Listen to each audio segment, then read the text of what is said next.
اسمع، ما حدش يزعل، بس انا بعتذر من اللي عملناه في 7 اكتوبر. ما حدش يزعل من كلامي، وعن جد احنا غلطنا لانه احنا مرقنا عليهم في 7 اكتوبر. بس الغلط مش انه مرقنا عليهم، لا، الغلط انه احنا مرقنا عليهم بالاسلحه، وهذا الاشي كتير عليهم.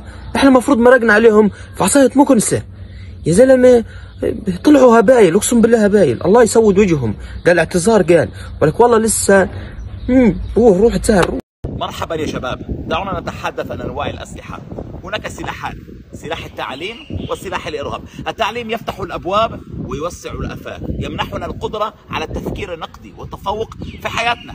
في المقابل الارهاب يدمر المجتمعات، يغلق الابواب امام الفرص. تذكروا ان العلم يبني ويحقق تقدم، بينما العنف يقود الى الفوضى والتخلف.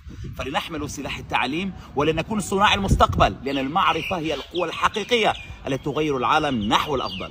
اختاروا العلم، فهو الطريق الى السلام والتنميه. الاختيار بايديكم.